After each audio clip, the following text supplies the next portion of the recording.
적용되는 방법을 알려드릴 테니까 이 초보자분들은 이것을 따라서 하시면 됩니다. 자, 이제 시작합니다.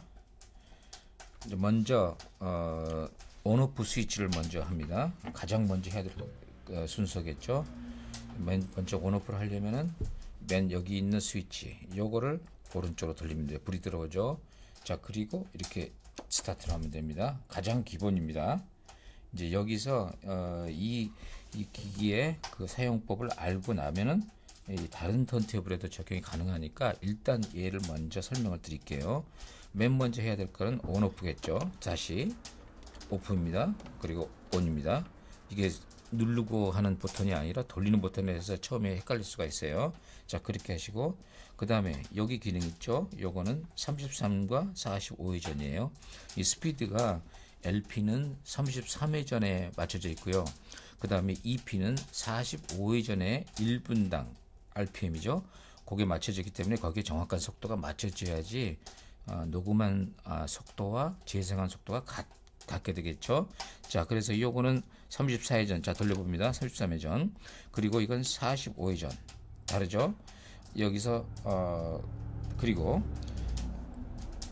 조금 있다가 설명을 다시 하고요. 다시 이걸 끄고 그 다음에 여기 기능이 있습니다. 이거는 밤에 그 DJ들이나 사용자들이 쉽게 사용할 수 있도록 불을 켜는 거죠. 이렇게 올리면 되고 보통 끊으시면 됩니다. 자, 그리고 그 옆에는 옆에 스타트 여기 쿼르츠 기능이 있죠. 요 기능을 설명을 드릴게요. 쿼르츠 기능은 예를 들어서 지금 여기서 이걸 트죠. 그러면 여기서 이 스피드 가만히 서 있죠. 자, 이거를 돌려 볼게요. 이걸 돌렸을 때 안 움직이죠. 안 움직였다는 거는 이게 조정이 안 된다는 거죠. 이걸 누르고 다시 돌아가요. 다시 설명드립니다. 이게 가만히 있을 때 이게 가운데 못 치면 다 이렇게 맞게 돼 있죠. 이걸 만약에 잘 몰라요. 불이 들어온 건지 안 들어오는 건지. 자, 그럼 이걸 돌려보면 알아요. 안 움직이죠. 그럼 다시 거기 중간에 맞추고 이렇게, 자, 이렇게 하고 그 다음에 요걸 누릅니다. 그리고 나서 이제 움직이게끔 요걸 누르게 되면 돌아가게 돼 있죠. 자, 이렇게 되면은 자기가 원하는 속도를 맞출 수 있는 거예요. 자, 이렇게 쭉 보면 더 빨라지고, 그죠? 이게 움직이죠? 요거하고 같은 거예요. 움직이고 이렇게 하면 느려지겠죠. 자, 이렇게 가운데 놓으면 맞죠. 그리고 얘 기능이 뭐냐? 여기서 눌러버리면은 이거하고 관계없이 맞게 되어 있습니다. 그죠? 그리고 그 다음에 이제 스피드는 이런 걸로 해서 맞추게 되고요. 그 다음에 가장 중요한 거 턴테이블에서 무엇보다 가장 중요한 거는 무게예요. 우리 무슨 침압이라 그러죠.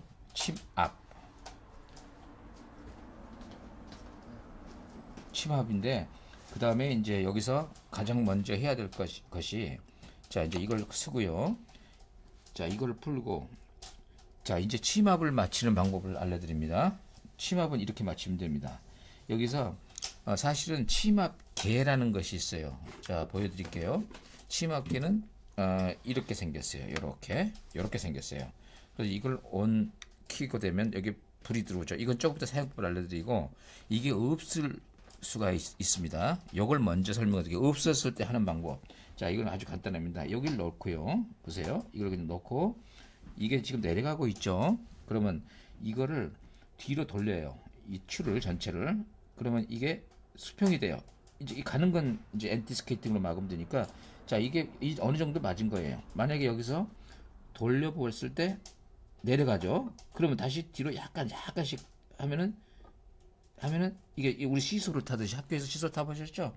이런 식으로 되죠. 이게 맞는 거예요. 거의 정확하게는 못 맞춰요. 이걸 평행을. 그럼 이렇게 됐죠. 이 상태에서 여기 마지막에 자, 여기를 봅니다. 자, 여기를 봐요. 여기를 봐서 여기가 지금 0이에요.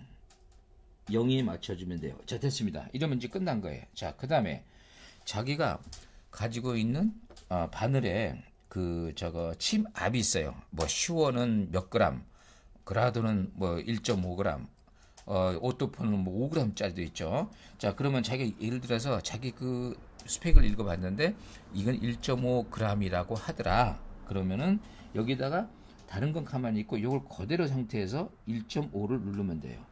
1.5 여기 돌아가는 거 보이시죠? 1.5 돌아갔죠? 여기에 1.5로 맞춘 다음에 그럼 이게 내려갈 거예요. 자, 그러면 이제 1.5g이에요. 자, 이렇게 맞추시면 됩니다. 그런데 여기서 주의할 점은 이건 적당히 맞춘 거지 정확한 그건 아니에요. 근데 제가 이렇게 실험해 보니까 예를 들어서 1.5g을 기준으로 놨을 때 기준이 다 다릅니다. 1g일 수도 있고요, 2g일 수도 있습니다. 근데 1.5g을 기준으로 놓고 봤을 때 예를 들어서 1.5g도 1.4g, 1.6g 사실 요 정도라면은 이 귀가 아주 예민하지 않으면 구별하기 힘들지만 보통 전문인들은 약간 구별이 가능해요. 그러니까 가급적 1.5g을 맞추는 게 심리적으로도 안지게 되겠죠. 만약에 안 맞았으면은 불안하겠죠. 그래서 이걸 쓰는 겁니다. 요 장치를. 이걸 온 키고요. 가만히 기다렸다가 g이라는 숫자가 나와요. 그러면 거기서 g이라는 숫자를 넣고 움직이면 안 됩니다. 얘가 움직이면 수가 틀려져. 자, 이렇게 나왔죠. 그 다음에 여기 0.00이 나왔을 때 여기다 이 가운데 놓습니다. 그럼 이제 1.7이 나왔죠. 1.6, 2.7 그만큼 하는 법은 정확하지 않다는 걸 보여주는 거죠. 그럼 이렇게 하면은 이게 기기가 있으면 요걸 약간 빼주면 되겠죠. 이렇게 빼주고 다시 들어가면 1.7 자 이제 내려갈 거예요. 이 뒤로 가면 보세요. 1.4 그죠? 그리고 다시 또 올려야죠. 이렇게 조금 맞추다 보면은 1.5가 맞춰져요. 1.4, 1.5 맞춰졌죠? 이러면 되는 겁니다. 자, 여기까지는 이제 그 무게를 맞추는 방법을 알려드렸어요. 이 또 하나의 기능을 자 여기를 보시면은 프론트가 있고 여기 보시면 R로 돼 있죠. R은 리버스, 프론트는 앞으로 간다는 뜻이겠죠. 포워딩이겠죠. 아마 프론트가 아니라 포워딩이 가능성이 많습니다. 자, 이걸 놓고 이걸 돌립니다. 이렇게 가겠죠. 이번에 리버스 하면 반대 들어갑니다. 이거 보통 일반 사람이 이렇게 놓으면 안 돼요. 이거는 DJ들이 하는 거니까 일반 사람들은 이거 모르셔도 됩니다. 다 F에만 놓으시면 돼요. 자, 그 다음에 보면은 여기 보면은 이거는 뭐냐면 엔티 스케이팅이에요. 그러니까 뭐냐면 자기가 예를 들어서 1.5g 적정 치마를 맞췄을 때 여기를 거기에 똑같은 숫자 1.5면 같은 1.5로 여기다 맞추면 돼요. 여기 돌린 게 있어요. 여기 보면은 여기 보면 0부터 시작해서 1.5 이런 식으로 맞추는 거 있어요. 만약 2g이면 2다 놓으시면 돼요. 엔티스케이트라는 건 이거예요. 이렇게 돌아갈 때 그죠? 이게 쭉 가는 방향이 있으면 밖으로 나갈 거 아닙니까? 그죠? 그걸 반대 힘으로 엔티스케이팅 말 그대로 엔티죠. 엔티 그렇게 해서 힘을 반대 방향으로 해주면은 나가는 힘의 반대 방향으로 잡아주면은 그대로 돌아간다 그런 뜻이겠죠. 자, 여기서 그러면 다 된 거죠. 자, 여기서 다시 처음으로 종합하면은 여기 맨 처음에 퀄리티 기능 나왔죠. 이거 맞추는 거 나왔죠. 포워드 리버스 나왔죠. 엔티스케이팅 나오고 물론 여기 있는 사소한 거는 이렇게 올려서 이제 올리고 이렇게 넣은 다음에 간 다음에 돌아갈 때 이걸 내리면 내리는 거겠죠. 예, 내리는 거예요. 자, 그리고 여기서 가장 중요한 거를 하나 말씀드릴게요. 자, 이제 스피드하고 모든 것을 다 맞췄다고 가정을 할 때 가장 중요한 게 뭐냐면은 이겁니다. 예를 들어서 스케이트로 선수가 이렇게 날을 정렬할 때 옆으로 이렇게 하고 이렇게 하면 안 되겠죠. 이렇게 정렬을 해야 되겠죠. 여기에 그 눈금이 있어요. 사실은 보통 이 턴테이블에는 이 기능이 없는데 저희가 이렇게 새로 만드는 거예요. 아마 참고해서 많은 도움이 돼요. 여기 보면은 여기에 점이 있는데 에지무스라는 건 뭐냐면 이 쉽게 말해서 이 그루브 그러니까 그 LP의 그루브에 홈이 있는데 홈이 이렇게 있는데 바늘이 이렇게 가거나 이렇게 가기를 방지하는 거죠. 그래서 에디 마우스가 정확하게 맞추려면은 여기 이거하고 평행이 돼야 돼요. 평행. 그래서 그 평행을 맞추는 장치가 바로 이거예요. 요런 장치예요. 요런 눈금 있으면 돼. 이런 게이지를 구입하시거나 저희는 아예 이건 나중에 자세히 설명드릴게요. 요걸 만들었어요. 그래서 이거 하는 법은 이 끝에다가 이걸 내리고요. 내리고 이 끝에 바늘하고 요 하얀 이 격자 하얀 빈 가운데를 정확히 맞춘 다음에 이렇게 맞춘 다음에 위에서 봤을 때 이쪽은 의미가 없어요. 이 카트리지 앞에 이 선과 이 격자점이 일선이 돼야 돼요. 만약에 격자점이 이렇게 돼 있는데 얘가 이렇게 됐거나 이렇게 되면은 안 된다는 거죠. 그러면 이 나사를 풀어 가지고 조절이 가능해요. 그래서 조절 앞으로 나와도 되고 뒤로 나가도 상관없어요. 그건 좀 더 설명드릴게요. 그래서 이게 맞아야 소리가 좌우 밸런스가 정확하게 맞아요. 만약에 이게 안 맞으면은 치우치게 되겠죠. 그럼 한쪽은 플러스 1, 이쪽이 마이너스 1이 되면 둘의 차이는 2가 되겠죠. 그죠? 그러니까 아주 안 좋은 상황이기 때문에 초보자들이나 이건 전문들 분야는 이 에지무스예요. 가장 중요한 거 두 가지예요. 뭐냐면 물론 스피드도 중요해요. 스피드는 그렇지만 이미 정해져 있잖아요. 그러니까 무게와 에지무스 그게 가장 중요하죠. 다음 것들은 소소한 보조 기능에 불과해요. 자, 그럼 이걸 맞췄다고 가정합시다. 그 다음에 그 어떤 경우가 있냐면 여기서 오버행이라는 게 있어요. 오버행. 자, 이거는 뭐냐면 자, 이렇게 설명을 드릴게요. 옆으로 봤을 때 이 턴테이블 옆으로 틉니다. 옆으로 봤을 때 여기 이 가운데 축과 바늘의 끝이 10mm에서 15mm 사이라고 그렇게 정해져 있어요. 그냥 그 10mm에서 15mm에서 예를 12mm 뭐 크나큰 차이가 없어요. 그러니까 만약에 무슨 뜻이냐면 이 통함에서 만약에 이 카트리지가 여기 달려 있다 그러면은 일로 넘어가게 되면은 결론적으로 얘가 가지고 있는 이렇게 지금 현재 이 상태에서 보면은 이렇게 갈 거 아닙니까? 이렇게 선이. 그죠? 그러니까 결론적으로 여기서부터 여기까지 그어져야지 가장 적합한 좋은 소리가 나온다는 그런 뜻이에요. 그래서 오버행은 그 10에서 15mm 사이니까 여기서 옆에서 보시면 이 옆에 그죠? 이 길이 옆에 길이 이 길이를 이렇게 정하면 돼요. 10에서 15mm. 그래서 이게 카트리지가 너무 나왔다 그러면 또 안으로 집어넣고 뒤로 물러났다 그러면 앞으로 내릴 수가 있어요. 똑같이. 그 다음에 아까 말씀드린 에지무스를 맞추면은 정확히 맞죠. 그래서 이게 가장 중요해요. 그리고 또 한 가지는 이 수평. 이 수평은 어떻게 조절하냐면요. 이 옆에서 이렇게 봤을 때 이쪽 아래에서 옆을 봤을 때 요 바늘이 서 있는 게 직각으로 돼야 돼요. 예를 들어서 요 바늘이 수평이 안 맞으면 어떻게 되죠? 이게 이렇게 되겠죠. 이렇게 돼야 되는데 이런 모양이 되면 안 되겠고 또 이런 모양이 돼서도 안 되겠죠. 그죠? 여기가 높으면은 이렇게 모양이 될 거고 여기가 낮으면은 이렇게 될 거 아니에요? 그러니까 얘가 여기 이쪽 높이하고 요거 바늘 놨을 때 직각으로 떨어져야 되는 걸 이 수평을 맞아야 돼요. 그래서 옆에서 봤을 때 그 수평을 조절하는데 어떻게 조절하냐면 보통 저렴하고 좀 아주 그 10만 원대 이하 뭐 예를 들어서 기본적인 거 그런 것들은 여기 고정이 돼서 나오는데 이 모델은 그 점에서 아주 좋은 모델이에요. 그래서 이거 많이 추천해요. 이 턴테이블을. 뭐냐면 여기 보면은 옆에 돌리는 게 있어요. 그래서 이렇게 예를 들면 이런 경우가 있죠. 이 나중에 자세한 설명을 드리는데 이 매트가 이렇게 있는데 매트가 두께가 5mm예요. 옆에서 보시면 5mm가 돼요. 그러면 여기 있는 고무보다 조금 높아요, 이게. 그러면 이게 높게 되면은 상대적으로 여기보다 높아 올라가는데 이 장치가 없다면 쓸 수가 없죠. 근데 이런 장치가 있는 기계를 가급적 구입하는 게 좋아요. 그렇게 되면 자, 이렇게 보세요. 이거 내리고 지금 올라가고 있어요.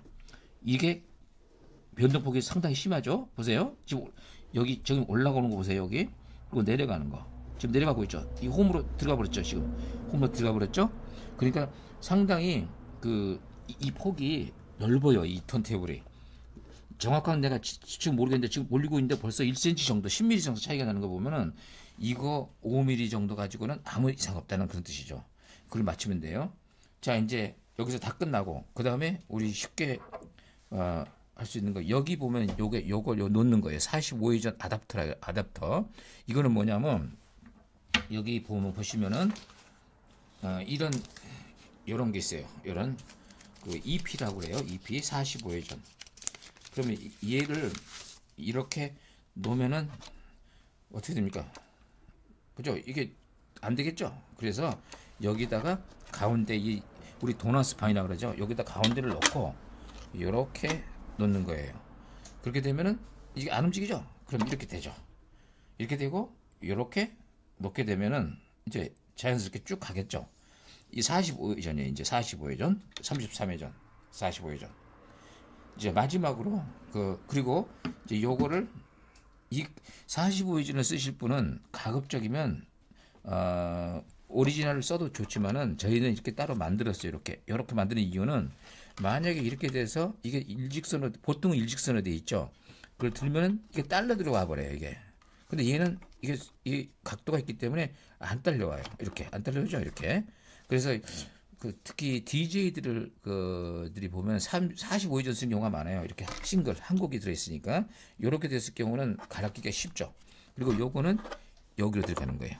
이렇게 넣으시면 돼요. 그죠? 그리고 그 다음에 여기서 이제 마지막으로 이제 다 설명이 됐고요. 마지막으로 설명이 안 된 부분은 여기 스트로브를 맞추는 이걸 알려드릴게요. 보세요. 여기서 불 켜놓고 얘를 이렇게 틀었어요. 이번엔 스트로브의 회전을 맞추는 방법. 요 보면은 여기 보면은 일직선으로 되어 있죠. 자, 이거는 33회전 일직선이 되고, 자, 45회전 했을 때는 여기가 일직선이 되겠죠. 이게 그러니까 가만히 있어야 돼요. 이 눈금이 가만히 있죠. 33회전 보세요. 여기 가만히 있고 거기 표시가 되어 있어요. 그러니까 자, 한가운데 조그만 격자는 33회전, 45회전 요거예요. 우리는 이게 대부분 있어요. 근데 막 고급 턴테이블은 오히려 이게 없어요. 고급 턴테이블. 예를 들어서 뭐 몇백만 원씩 넘어가는 그 벨트 드라이브 방식은 이게 없어요. 그런 걸 대비해서 저희가 만든 거예요. 이렇게 여기 보면 여기 있죠. 여기 돌아가죠. 요거 보세요. 요거 보시면 이걸 33회전 하면 이 안쪽에 쓰고 이걸 올리면 여기가 쓰게 되죠. 만약에 스피드가 맞지 않으면 이렇게 되는 거죠. 이렇게 스피드가 맞지 않으면 움직여지죠. 이렇게 안 맞으면 33회전도 안 맞게 돼요. 흐르게 되죠. 흐른다는 거죠. 자, 이럴 경우는 이렇게 해서 요걸 주의에 맞춰가지고 한가운데 맞추시면 되고, 아니면은 여기 있는 그 고정이죠. 고정으로 회전하는 거. 요걸 딱 눌러버리면은 보세요. 이걸 아무리 움직여도 상관이 없죠. 그러니까 일반 초보자분들은 그냥 이렇게 놓고 이걸 누르시는 게 나아요. 어떻게 이걸 알 수 있는 방법은 이거예요. 이걸 눌렀을 때 움직이면은 그 장치가 된 거고, 만약에 이렇게 놨는데 이렇게도 안 움직였다 그러면 이게 조정이 된 거죠. 그럼 이렇게 되면 되죠. 자, 이렇게 하시면 돼요. 자, 이렇게 해서 이제 맞췄어요. 자, 그리고 이 턴테이블은 좀 특이한 게 있는데 보통 사람들이 쓰지 않는 기능이 있어요. 뭐냐면 78회전이라는 게 있어요. 옛날 SP. 옛날에는 빨리 돌았어요. 자, 요즘은 LP는 33회전. 그 다음에 EP는 45회전. 그 옛날 유성기 있죠. 그런 것들은 78회전이에요. 그럼 78회전은 여기 맞추면 어떻게 맞추냐면요. 여기를 보시면 이건 33, 45 이걸 동시에 눌러요. 동시에. 그럼 이렇게 빨리 들어가죠. 그럼 78회전입니다. 아마 이거를 쓰실 분이 거의 없을 걸로 봅니다만 저건 이건 왜 만들었는지 저건 만들어놨어요. 무지 빠르죠 이게. 그죠? 그 다음에 이걸 풀면 돼요. 이걸 33회전. 됐습니다. 그리고 됐고. 자, 이제 모든 것이 끝났습니다. 그리고 여기서 한 번 더 설명드려야 될 부분이 있는데, 자, 이제 이 뒷부분입니다. 자, 뒷부분. 자, 설명하기 쉽게 이렇게 옆으로 해놨어요. 여기 보시면 여기 기능이 있죠. 자, 이거는 우리 보통 그냥 USB로 해가지고 컴퓨터로 들어가서 디지털로 직접 들어가는 거예요. 그러니까 직접 이 기능이 있으면은 이걸로 직접 턴테이블을 녹음도 하고 틀 수가 있겠죠. 근데 여기 보시면은 요 장치가 있어요. 여기 보시면 포노, 왼쪽은 포노, 이쪽은 라인이에요. 이게 무슨 뜻이냐면은 우리가 보통 이건 아날로그예요. 디지털. 이쪽은 디지털이고 이건 아날로그인데 여기를 라인으로 해놨을 경우에는 그냥 우리 보통 쓰는 우리 인티 앰프, 우리 보통 앰프에 똑같아요. CD 플레이하고 출력이 같은 2V 정도의 출력이에요. 출력 전압이. 그럼 이렇게 놓으면 되고, 이거는 뭐냐면 옛날 원래 턴테이블은 나중에 자세히 설명을 드릴 텐데 턴테이블 안에 이 라인 회로가 2V고 얘는 0. 몇 이렇게 굉장히 낮은 수치가 나오니까 바늘의 힘에서만 나오는 거죠. 그러니까 굉장히 출력이 약하겠죠. 그러니까 여기에 포너 프리앰프라는 걸 장치가 있어요. 이만한 것도 있고 고급도 있을 거죠. 그건 나중에 차차 설명하고 증폭하는 장치가 또 하나 있어야 돼요. 그러니까 보통 초보자분들은 가장 좋은 거는 디지털로 USB로 컴퓨터에 넣어보시고 그다음에는 아날로그로 이렇게 놓으시면 돼요. 라인. 그래서 앰프에다 직결이 가능해요. 이거는. 그다음에 요거는 앰프만 있으면 안 되고 포너 프리앰프가 있어야 돼요. 자, 여기 됐죠? 그렇게 됐고 여기는 이제 전원선 꼽는 거 팔자 코드가 들어가 있죠. 자, 이제 모든 게 설명이 끝났습니다. 다시 원위치 시킬게요. 자, 됐습니다.